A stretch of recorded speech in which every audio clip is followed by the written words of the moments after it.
The email came in at exactly 2:27 a.m., right as the cabin lights dimmed and the skyline of Singapore dissolved beneath a blanket of clouds. The subject line didn't look real at first. Termination notice effective immediately. I stared at it longer than I should have, blinked once, twice, as if the words might rearrange themselves into something less final. They didn't. My name, my title, and the sentence that hollowed out everything I had built over the last 9 years. Your employment with Archeon Systems has been terminated. Effective immediately. All access has been revoked. You are no longer authorized to represent the company in any capacity. No call, no warning, no meeting, just a clean cut. And the sender, Elliot Vance, CEO, the same man who had shaken my hand 12 days earlier and said, "You're the only one I trust to land this." Before continuing, please take a few seconds to like the video and subscribe to the channel, but only if this story truly touches your heart. Don't forget to let me know where you're listening from and what your local time is. I'm happy to connect with so many people everywhere, now. Let me continue telling you what happened on that flight. I looked around the cabin. Everyone else was asleep, curled into business class seats, faces hidden behind silk masks, breathing slow, untouched by the quiet collapse happening one row over. I was alone with the low hum of jet engines, and the realization that I had just been erased mid-flight. 10 days, 3 continents, Singapore for alignment, Frankfurt for compliance, New York for the close. I hadn't just supported this deal, I built it. 3 global telecom giants, 1 synchronized migration, $1, $5 billion over 7 years. And now I didn't even work there anymore. For a moment, I felt nothing, no anger, no panic, just a strange, cold stillness, like the ground had disappeared. But my body hadn't caught up yet. Then I slowly closed the company laptop, reached beneath my seat, and pulled out another one. Matte black, unbranded, encrypted. The one no one at Archeon knew existed. I opened it, logged in, watched the screen flicker to life, and for the first time since reading that email, I smiled, because they thought they had ended my story. What they didn't know was that I had already started a new one. The next part of the story uses some fictional elements and AI tools for educational and emotional purposes. Thank you for listening, but if today isn't the right time, please get some rest and take care of yourself. 3 weeks before that flight, I was standing in a glass-walled boardroom on the 41st floor, watching a $400 million contract fall apart in real time. The client, a notoriously difficult European consortium, had just walked out. Legal was scrambling through clauses they barely understood. Finance was already preparing damage control reports, and the head of global sales looked like he was seconds away from breaking down. No one asked me to step in. They never did. I moved anyway. I picked up the abandoned proposal from the table, skimmed the structure, and saw exactly where it failed. Too rigid, too corporate, no flexibility for regional control. Within 20 minutes, I rewrote the entire framework. Then, I requested a private call with the consortium's lead negotiator. By morning, the deal wasn't just back on track. It had expanded into 2 additional territories. That was the pattern. Crisis appears. Executives freeze. I fix it, quietly, efficiently, without applause. Later that afternoon, there was a champagne toast in the executive lounge. Laughter, congratulations. The usual performance. Elliot raised his glass and gave me that polished smile of his. "This," he said, "is the kind of leadership we need at the next level." People clapped. Someone even whispered the words that had been floating around for months. Executive Vice President, Global Strategy. It sounded overdue, because I wasn't just another deal closer. I was the one they called when everything was already on fire. 7 years of red-eye flights, 4 languages spoken in negotiation rooms, entire weekends rewritten into contracts no one else could salvage. I made Archeon look stronger than it actually was. And still, the title never came. A week passed, then another. The promotion was in process, then under review, then Silence. At first, I told myself not to overthink it. Maybe HR was slow. Maybe the board needed time. Maybe it wasn't personal. I wanted to believe that. Until the afternoon, everything became clear. I had stepped into a side conference room to prepare a portfolio for the upcoming Trident deal. The sliding door hadn't fully closed behind me. Voices carried through, familiar ones, board members. "She's brilliant," one of them said. "But let's be honest, she dominates every room she walks into." A second voice followed, quieter but sharper. "That's exactly the problem. She's not EVP material. She's operational, field execution, field execution." I stood there, still holding the portfolio, and felt something shift inside me. Not shock, not even anger, just clarity. They didn't want to promote me. They wanted to contain me, because someone like me wasn't an asset at that level. I was a threat, and threats don't get titles. They get managed. I walked out of that room without making a sound, closed the portfolio, straightened my posture, returned to my desk like nothing had happened. That was the thing about me. I didn't explode. I adjusted. Because once you understand the rules of a system, you stop fighting it emotionally and start navigating it strategically. And the truth was simple. This was never about performance. It was about perception. I had delivered too many wins that couldn't be reassigned, too many results that made the wrong people look small in comparison. I wasn't difficult. I wasn't reckless. I was just undeniable. And in a company like Archeon, that made me inconvenient. Still, I didn't quit. I didn't confront the board. I didn't demand answers. Instead, I booked 3 international flights and focused on the largest deal in the company's history, because if they weren't going to give me the title, I would build something that didn't need their approval. But the real fracture didn't come from the board. It came from someone I had once protected. A year earlier, Liana Vance had joined Archeon under a carefully crafted title, Strategic Advisor. In reality, she was Elliot Vance's daughter. No technical background, minimal experience, maximum access, and one very dangerous mistake. During a live demo with a Southeast Asian client, she authorized a data transfer she didn't understand. It exposed sensitive user information from a pilot program.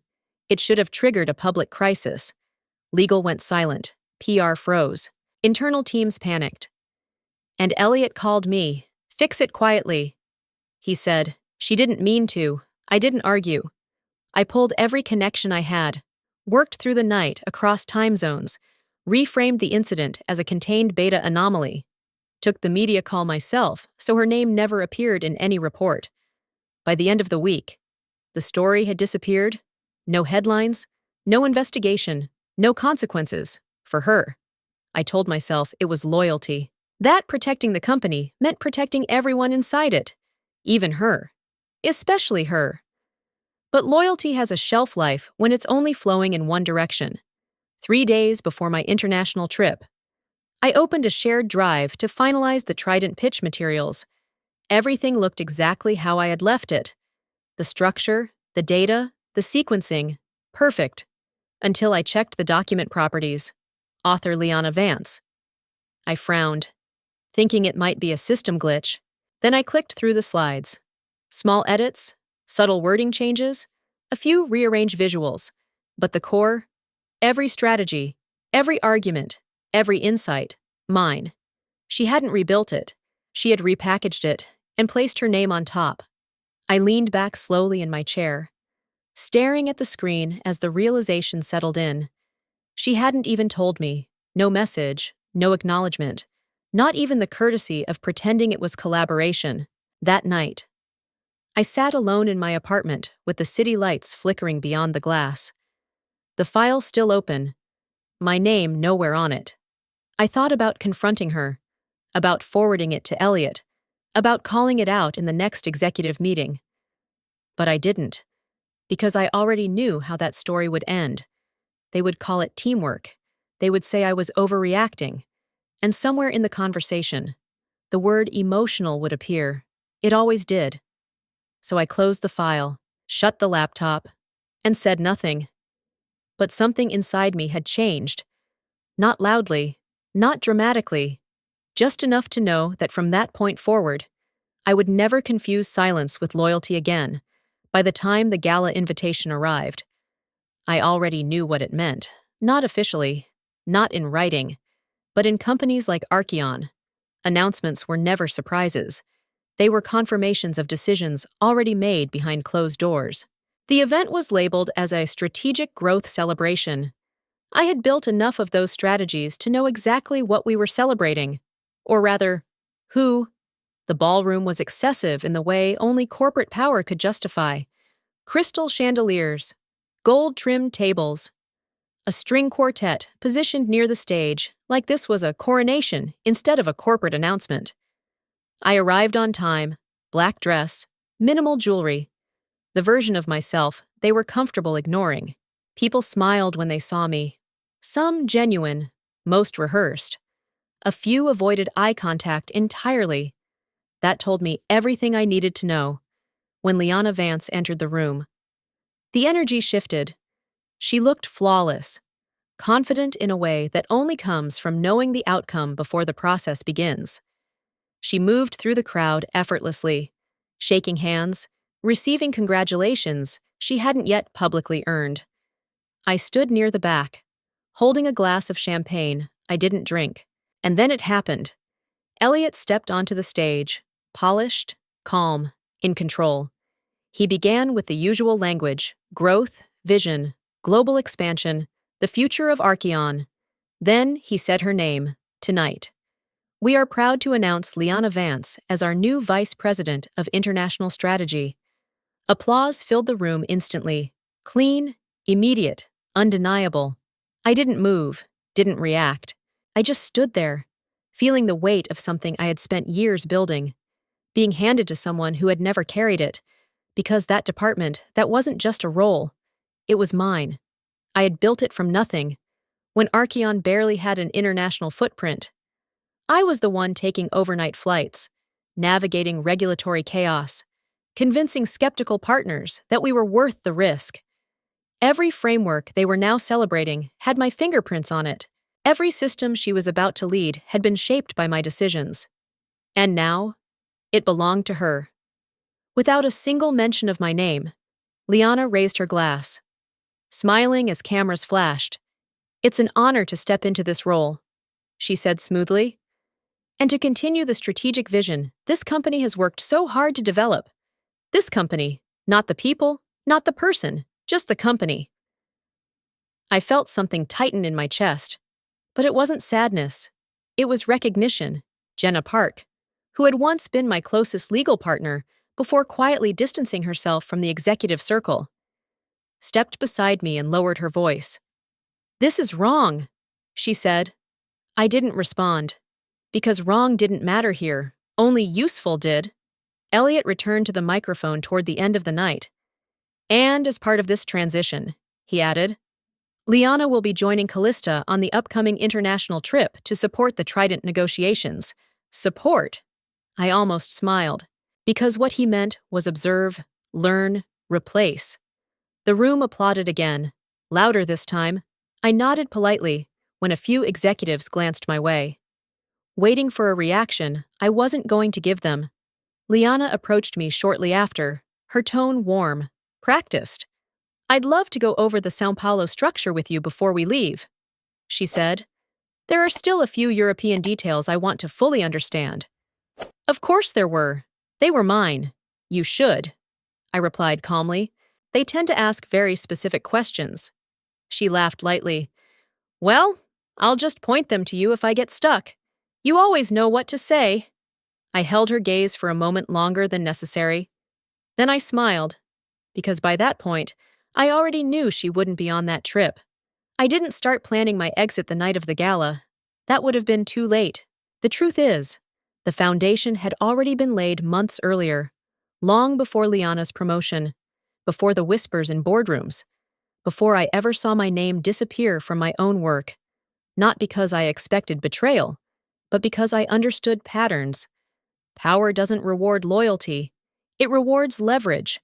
And Archeon had slowly become a company that valued control more than competence. When I first joined, it was different. lean, sharp, hungry. We were building something real, something disruptive.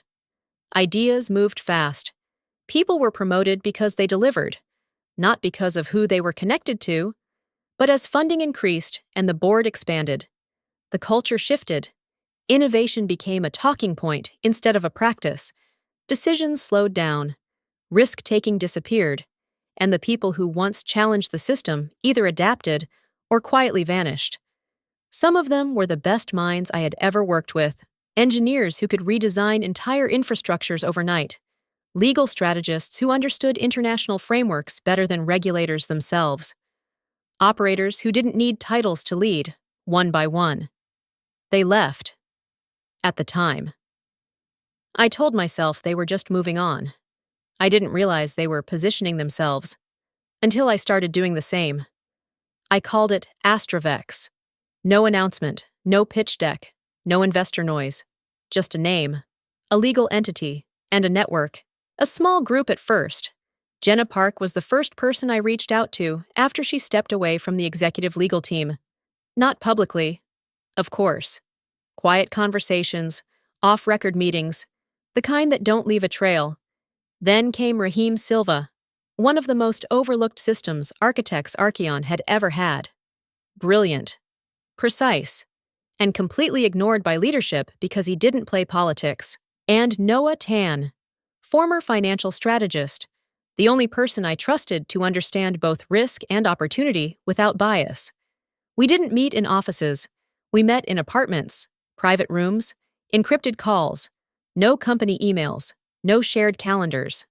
Every discussion had one purpose: build something that fixed everything Archeon had broken. Speed instead of bureaucracy, clarity instead of layered approval chains, and most importantly, a system where the people doing the work actually owned the outcome. Astrovex wasn't built as revenge. It was built as an alternative, something ready, in case the moment ever came. And that moment arrived faster than expected.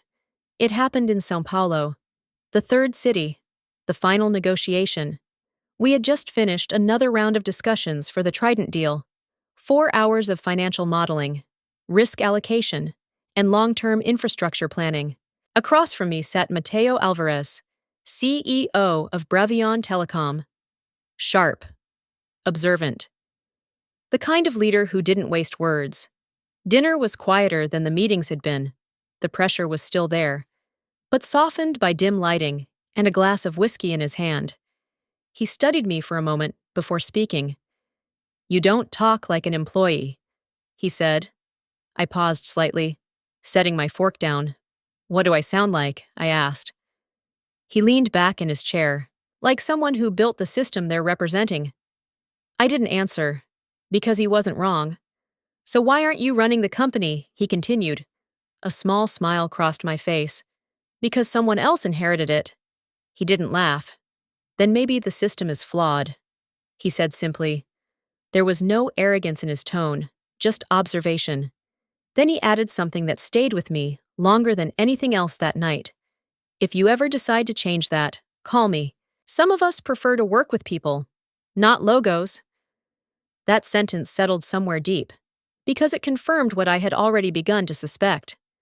The clients didn't trust Archeon. They trusted me. And not just Mateo, in Tokyo. Yuki Tanaka had questioned the company's security claims, but not mine. In Frankfurt, Elise Wagner had challenged the legal structure, but accepted my revisions without hesitation. Across continents, across cultures. The pattern was identical: skepticism toward the company, confidence in the person standing in front of them. That wasn't something Archeon could control, and it wasn't something they even realized they had lost.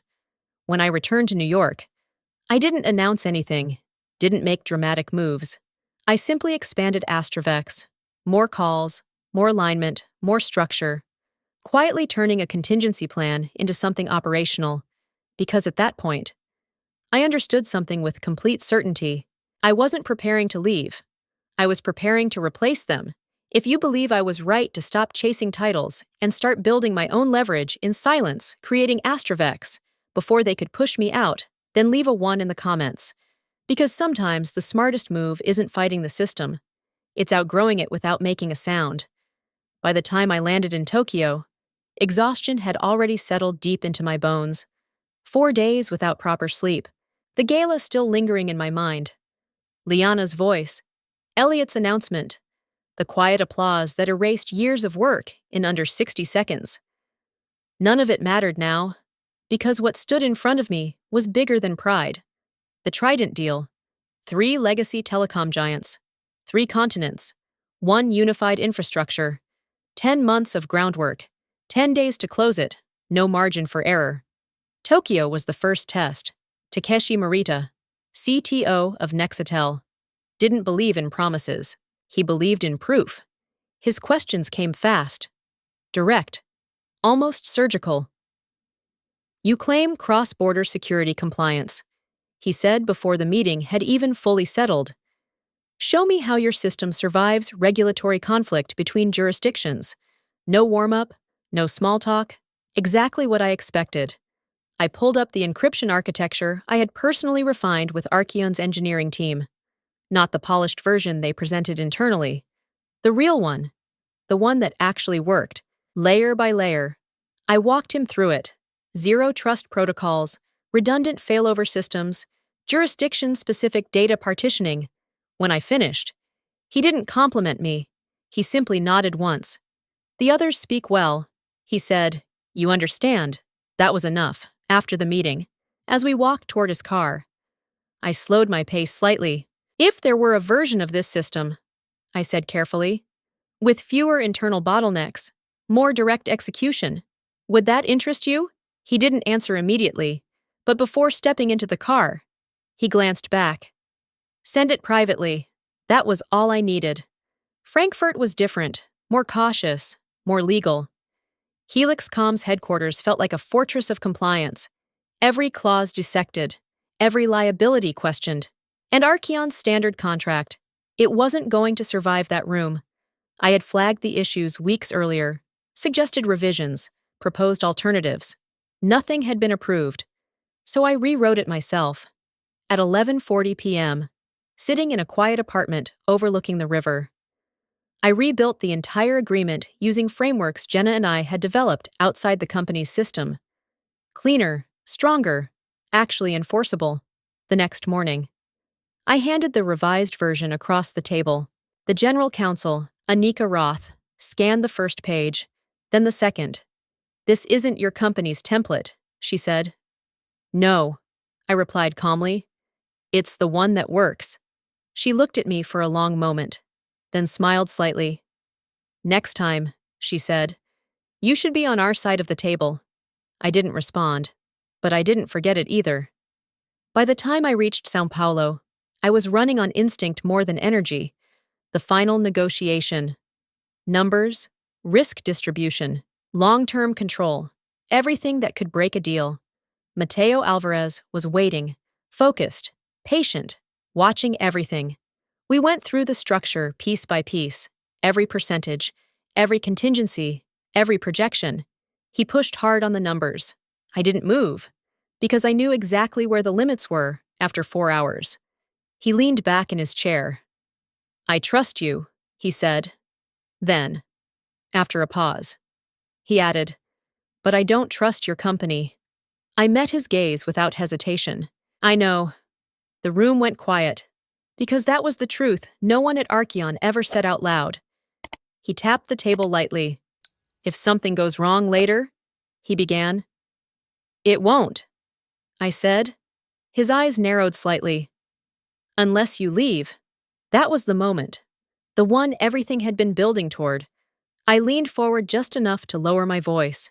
And if there were a way, I said, for you to have this deal without that risk, without the politics, the delays, would you consider it? Mateo didn't hesitate. You already know the answer. 3 cities, 3 conversations, 3 identical conclusions. They didn't trust the system. They trusted me.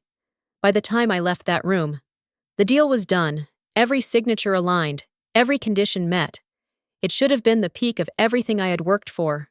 Instead, it felt like a transition point. Because I wasn't just closing a deal anymore.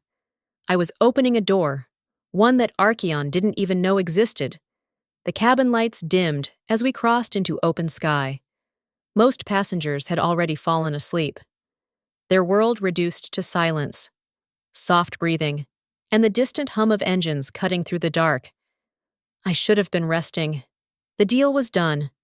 10 months of pressure, 10 days of execution, 3 continents aligned into a single agreement worth $1.5 billion. Everything had gone exactly as planned. I opened my laptop one last time, intending to review the final notes before landing in New York.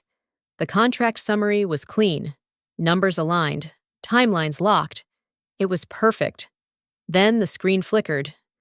At first, I thought it was just the in-flight connection dropping. I refreshed the page. The system logged me out. I tried again. Access denied.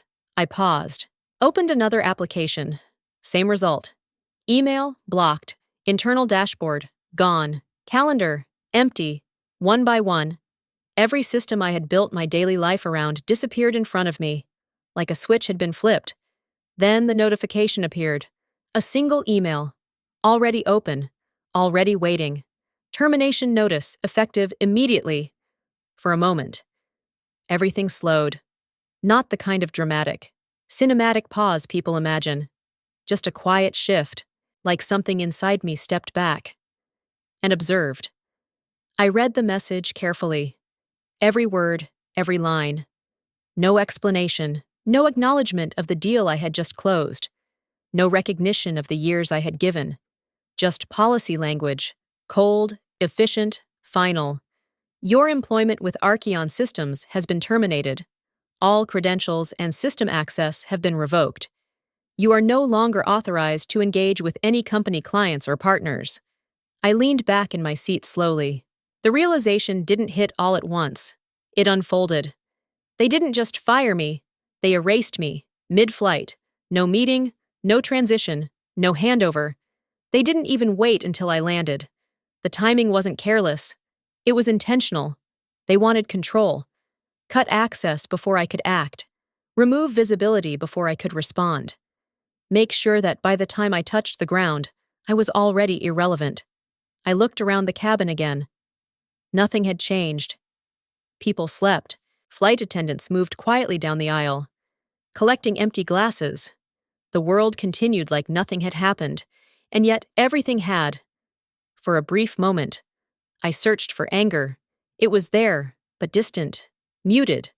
What I felt instead was something sharper. Insult. Not because they let me go, but because they thought I had nothing left once they did. They believed access was power, that without their systems, their titles, their approval, I would have nothing. They were wrong.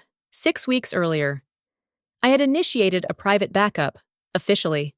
It was a risk mitigation protocol. High-value international deals required redundancy. That's what legal had approved. What they didn't know was how thorough I had been. Every contract version, every negotiation note, every financial model, every private conversation that mattered. Stored, secured, mine. I reached down calmly and pulled out the second laptop, the one that had never touched Archeon's network. No tracking, no remote access, no dependencies. I opened it, entered the encryption key. The system came to life instantly, clean, intact, untouched. The entire Trident deal sat there exactly as I had left it. Complete, transferable, independent. They had removed me from their system, but they hadn't removed me from the equation. That's when the shift happened. Not emotional, strategic, because in that moment, I understood something with absolute clarity. They didn't just fire me, they freed me. I placed my hands on the keyboard and opened a new document. No templates, no company branding, just a blank page. For a few seconds, I didn't type anything. I simply looked at the screen. Then, slowly, deliberately, I wrote 3 words. Let's begin. The city looked exactly the same, from the back seat of the taxi. I watched the skyline rise in sharp lines of glass and steel, catching the morning light like nothing had changed. People rushed along sidewalks with coffee in one hand and phones in the other. stepping into another ordinary day. For them. It was routine. For me, it was the aftermath. We pulled up in front of Archeon's headquarters at 8:42 a.m. I didn't get out immediately. I just sat there for a second, looking up at the building I had walked into almost every day for 9 years. It felt smaller. Or maybe I had just outgrown it. When I finally stepped out, the air felt colder than it should have. The lobby doors opened automatically, just like they always did, but everything after that was different. Daniel, the security guard who used to greet me by name, froze the moment he saw me. "Ms. Monroe," he said carefully. I didn't know you were coming in today. I didn't know I wasn't," I replied calmly. I pulled out my badge and pressed it against the scanner. Red light. Access denied. A small, quiet sound, but louder than anything else in that moment. Daniel shifted uncomfortably. "They updated the system this morning," he said. "HR flagged your account." I nodded. Of course they had. They hadn't just fired me. They had prepared for my return. "I understand," I said. And I meant it. This wasn't his decision. But standing there, just beyond the gate I used to pass through without thinking, I felt something unfamiliar. Not anger, not sadness, displacement, like I was standing outside a life that no longer belonged to me. I waited anyway, not because I expected the system to change, but because I wanted to see it. The inside. One last time, eventually. Someone from HR came down, polite, controlled, avoiding direct eye contact. They handed me a small envelope. "Your personal items have already been cleared," she said. "If there's anything missing, you can contact us by email." I almost laughed. Email. The same system they had already erased me from. "I'll manage," I said. She nodded quickly, relieved that I wasn't making this difficult. That was the version of me they preferred. Quiet, efficient, non-disruptive. I stepped back from the gate and glanced toward the elevator bank. The digital display that used to list meeting rooms and executive schedules had been updated. My name was gone, completely. In its place, a new line stood out. VP International Strategy, Liana Vance Clean. Immediate, final. No transition period, no acknowledgement, just replacement. I took a slow breath and turned away. But I wasn't done yet. I walked across the street to a nearby hotel I had used for years between international flights. They didn't ask questions. They never did. Within minutes, I had a room overlooking the river. Quiet, neutral, temporary. I placed my bag down, took off my shoes, and sat at the edge of the bed, for the first time since the flight. I allowed myself to feel it. Not grief, not regret, just clarity. Everything I had built inside that company had never really been mine. They had used my work, my voice, my presence, and when it no longer suited them, they removed it, cleanly, efficiently, without hesitation. I leaned back slightly and stared at the ceiling. No distractions, no notifications, no expectations, just silence. The kind of silence that comes right before something changes. Then I reached for the black laptop, opened it. The Astrovex dashboard loaded instantly, secure, independent, ready. I clicked into the contact list. 3 names: Takeshi Morita, Annika Roth, Mateo Alvarez. I didn't overthink it, didn't draft a long explanation, didn't justify anything. I wrote the same message to each of them. 4 words. The door is open. Then I hit send and closed the laptop, because what happened next was no longer going to involve asking for permission. The next morning didn't feel different. No celebration, no dramatic shift in atmosphere, just a quiet room, a cup of black coffee I barely touched, and the city moving on without me. But beneath that stillness, something had already started. I didn't need notifications to know it. I understood timing. Back at Archeon, the day would have begun like any other Monday. Executive meetings, status updates, carefully structured confidence. Until they reached the Trident accounts. That's when the pattern would break. The first call went out to Tokyo. Takeshi Morita was known for precision. He didn't miss calls. He didn't delay responses. That morning, he didn't answer. They tried again. Nothing. Frankfurt was next. Annika Roth had a reputation for efficiency. Emails within the hour. Calls returned within minutes. This time, silence. Not delayed. Intentional. By mid-morning, the unease would have started to spread, because 1 missed call is a delay, 2 is a concern, 3 is a signal. São Paulo was the final attempt. Mateo Alvarez's office picked up. Short, direct. He's unavailable. For how long, someone at Archeon would have asked. A pause. Unavailable for Archeon. And then the line would have gone dead. No explanation. No negotiation. Just absence. From the outside. Nothing dramatic had happened. No accusations. No legal threats. No public statements. Just silence. But in business, silence isn't empty. It's decisive. Back in my hotel room, I opened the Astrovex dashboard. Clean interface, no noise, just data. All 3 clients had logged in. Each one had accessed the onboarding materials I had prepared months earlier. Each one had scheduled follow-up sessions. Quietly, deliberately. No announcements, no declarations, just movement. I leaned back in my chair, watching the timestamps update. This wasn't chaos. It was alignment. Archeon wasn't being attacked. It was being bypassed by midday. I could almost map the internal reactions without being there. Elliot would have called an emergency meeting. Liana would be trying to re-establish contact, reading from scripts she didn't fully understand. Legal would be reviewing contracts, searching for leverage that didn't exist, because nothing had been violated, no agreements broken, no boundaries crossed. The clients had simply chosen differently. Around early afternoon, I received the first external confirmation. A message routed through Astrovex's secure channel. No greeting, no signature, just a single line.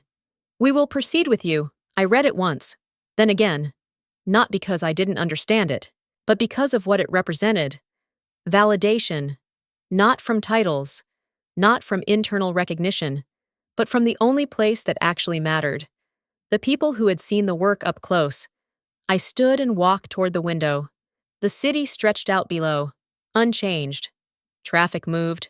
People crossed streets. Life continued. But somewhere inside a glass tower across town, everything was unraveling, not loudly, not publicly, just steadily. That's the difference between noise and control. Archeon had always relied on noise, announcements, titles, authority. I had something else, trust. And trust doesn't need to raise its voice. By late afternoon, I received a call from Jenna. "They're scrambling," she said without preamble. "Elliot thinks something's wrong with the network. Liana's trying to draft a statement. No one knows what's actually happening. They don't need to." I replied. There was a pause. "Are you going to say anything?" she asked. Not yet, because there was nothing to explain, no narrative to control, no defense to prepare. This wasn't a confrontation, it was a shift, and shifts don't announce themselves. They reveal themselves, slowly. I ended the call and returned to the table, opened the dashboard again. Everything was moving exactly as expected. No resistance, no hesitation, just quiet confirmation. And in that silence, one truth became undeniable. They hadn't just lost a deal. They had lost the person who made it possible. At 9:30 a.m., it went live. No countdown, no staged event, no dramatic reveal, just a single publication, released through Astrovex's media channel. Clean, precise, irreversible. Astrovex Inc. announces a multi-continent strategic partnership with Nexitel, Helixcom, and Bravian Telecom.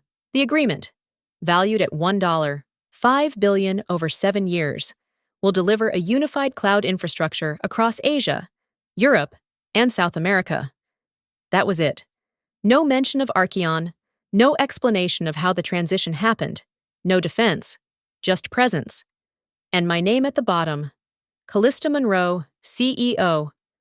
I read it once before closing the page. There was nothing else to add. By 10 a.m., the first wave hit. Not from Archeon, from outside. Industry analysts, journalists, venture firms, people who had never heard the name Astrovex before that morning were now asking the same question. How?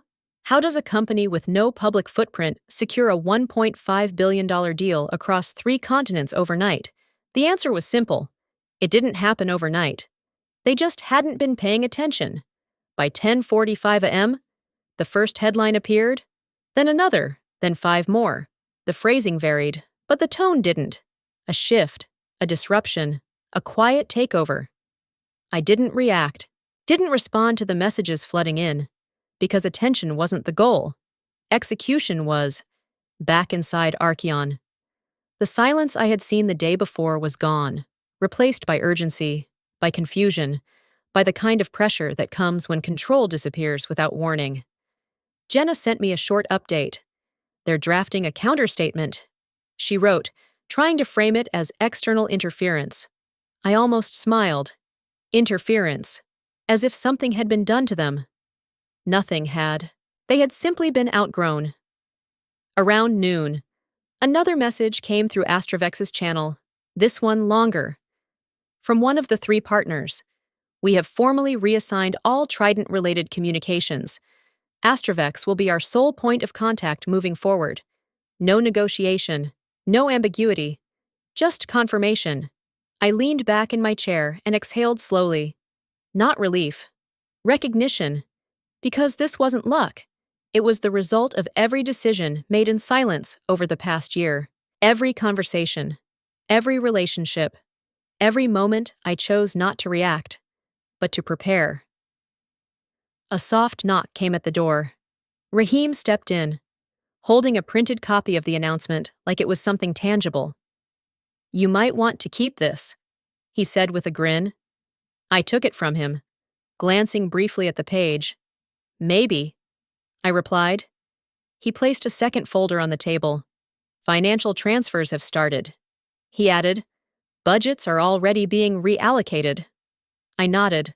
Everything was moving faster than most companies could even process.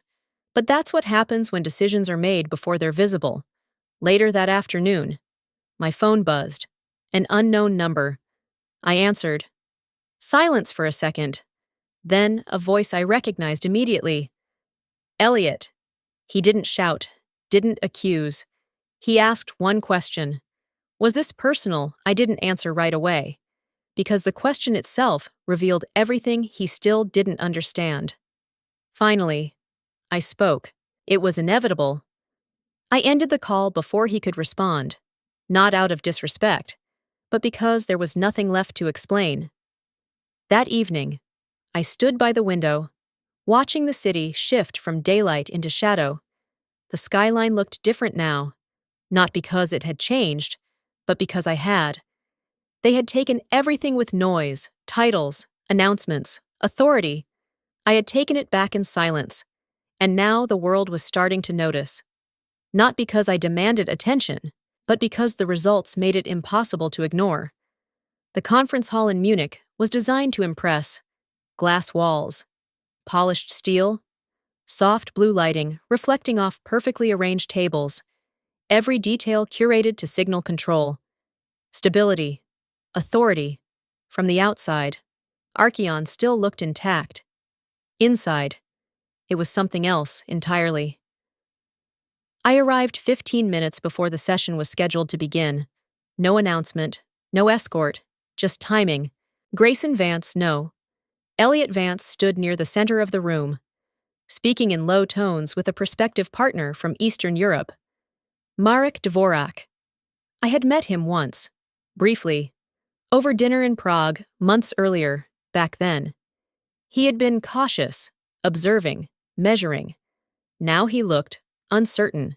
Archeon had positioned this meeting as a recovery move, a new partnership, a sign that everything was still under control. But control, once lost, doesn't come back through presentations. At 9:15 a.m., I stepped forward. Calm, measured, no hesitation. Marek saw me first. Recognition flickered across his face. Callista, he said. Surprised? Elliot turned. And for the first time since I had known him, he didn't look composed. He looked unprepared. I extended my hand toward Merrick. "It's good to see you again," I said. He shook it, still processing. "You're here with—" he began. "I represent Astrovex," I replied. Silence, not loud, not dramatic, just immediate. Elliot's voice cut in. Sharp. "This is a closed session." I didn't look at him. "This is a joint session," I said evenly. "Your firm submitted conflicting infrastructure capabilities. The summit organizers requested alignment. That wasn't entirely untrue. And it was enough." Marek glanced between us, the situation recalibrating in real time. I placed a folder on the table. Astrovex's infrastructure model, clean, updated, tailored specifically to his expansion goals. His CTO had already reviewed it privately. He just didn't know I knew that. "We've built a leaner implementation path," I continued. "Faster deployment, fewer dependency layers, full compliance across regional frameworks." Merrick flipped through the first few pages. Elliot stepped forward. "This is highly irregular," he said. "We've already established that's the issue." Merrick interrupted quietly. He looked up. "Last time, you established something that didn't hold." The room shifted. Elliot's jaw tightened. That situation was misrepresented. He said. I met his gaze for the first time. "No," I said calmly. "It was predictable." Marek leaned back slightly. "Considering—" Then he looked at his team. "I want both proposals reviewed," he said. "But Astrovex's will be primary." Elliot froze, not visibly, but enough. That could have been the end of it. A clean win, a quiet confirmation. But I hadn't come there just for the deal. I had come for something else. Not revenge, not recognition, closure. I stepped forward again, my voice steady. "One condition," I said. The room went still. Marek looked at me. "Go on. I'll proceed with full integration support," I said. "Only if Archeon is not involved in execution." A pause. Not long, but long enough. Elliot spoke immediately. "That's unreasonable. It's necessary," I replied. I didn't raise my voice, didn't push. I simply stated the boundary. "I don't work with organizations that remove their own architects mid-project," I added. Silence followed. Heavy this time. Marek looked at Elliot, then back at me. "I understand," he said. And just like that, it was done, not through force, not through argument, through clarity. Elliot didn't say another word. He stepped back, then turned, and walked out of the room. No confrontation, no final statement, just exit. I watched him go without reaction, because the moment didn't belong to him anymore. Outside. The city moved with quiet energy, cafes filling, conversations overlapping, life continuing without pause. Raheem and Jenna were waiting across the courtyard, both holding coffee, both watching the summit updates on their phones. "Heard you made an impression," Jenna said, a hint of amusement in her voice. "No," I replied. Sitting down across from them, I made a correction. Raheem raised his cup slightly. "To the architect." I didn't respond, because this still wasn't the end, but it was the moment everything balanced. Not loudly, not publicly, just precisely. The first morning I walked into Astrovex headquarters. The space was quiet in a way that felt intentional, not empty, not unfinished, just grounded. Sunlight poured through the tall glass windows, stretching across polished floors that hadn't yet learned the rhythm of constant movement. There were no banners, no oversized logos, no performative energy trying to convince anyone of what this place was. It didn't need to, because everything here had been built with purpose. I paused near the entrance longer than I expected to, not out of hesitation, but recognition. For years, I had walked into buildings where my work filled the rooms, but my name never did. Places where I built structures others stood on, systems others claimed, outcomes others presented. Here, there was no separation. On the far wall, a single plaque had just been installed. Simple, brushed metal, no embellishment. Astrovex, founded by Callista Monroe. I stepped closer, letting my fingers trace the edge of the engraving, not to admire it, but to confirm it was real. No edits, no revisions, no one removing it before the meeting. Just there, permanent. I stood there for a moment, remembering all the times my name had been included in drafts, only to disappear in the final version. All the presentations where I wrote the strategy, but someone else delivered it. All the deals where I carried the weight, but someone else held the title. They had taken pieces of my voice for years, but they never actually silenced me. They just delayed the moment I would use it on my own terms. Upstairs. The boardroom felt different from anything Archeon had ever built. No cold steel, no intimidating architecture designed to reinforce hierarchy. Warm wood, soft lighting, open space. A room built for decisions, not performances. Anika Roth was already there, reviewing integration timelines with Raheem. Across the screen, Mateo Alvarez appeared on a live call, relaxed for the first time since I had met him. A small package sat near the center of the table. I opened it. Inside were 3 bonsai trees, a note beneath them. Balance across continents. Takeshi. I smiled faintly, not because it was symbolic, but because it was accurate. Everything was aligned, not through pressure, through trust. I took my seat at the head of the table, not because I needed to, but because I had earned it. The meeting moved quickly. No unnecessary language, no inflated projections, just execution, decisions made by people who understood the work, not just the outcome. Later that afternoon, my phone buzzed with a notification, short, clinical. Liana Vance had resigned, effective immediately, no statement, no explanation, just absence. I read it once and placed the phone back down. No reaction, because the outcome had already been decided long before the announcement. An hour later, another update came through. Elliot Vance had been removed from the board. Unanimous vote, no scandal, no public collapse, just removal. The same way they had tried to remove me. Quietly, efficiently, without acknowledgement. The difference was, no one stepped in to protect them. No one rewrote the narrative. No one kept their names alive in rooms they no longer controlled. Because power built on position disappears the moment position is gone. Power built on trust stays. That evening, I signed the final consolidated agreement. One unified structure connecting all 3 Trident partners under Astrovex's system, $1.5 billion, 7 years, global scale. I didn't hesitate, didn't think about the headlines, didn't think about Archeon. I thought about something simpler. My name, Callista Monroe. For the first time, I wasn't signing on behalf of something that could erase me. I was signing something that carried me with it, fully, permanently. I placed the pen down and leaned back slightly. Not in relief, in certainty. Because this was never about revenge. It was about reclamation. Taking back what had been quietly taken. Not through noise. Not through confrontation. Through precision. Through patience. Through building something they couldn't control. If you've ever had your work overlooked. If you've ever watched someone else stand where you should have been. If you've ever been told to stay quiet when everything in you said otherwise, then understand this. You don't need permission to be recognized. You need leverage. You need clarity. And when the moment comes, you don't raise your voice. You let your results speak. Because in the end, they didn't remember me because I demanded it. They remembered me because they couldn't replace what I built.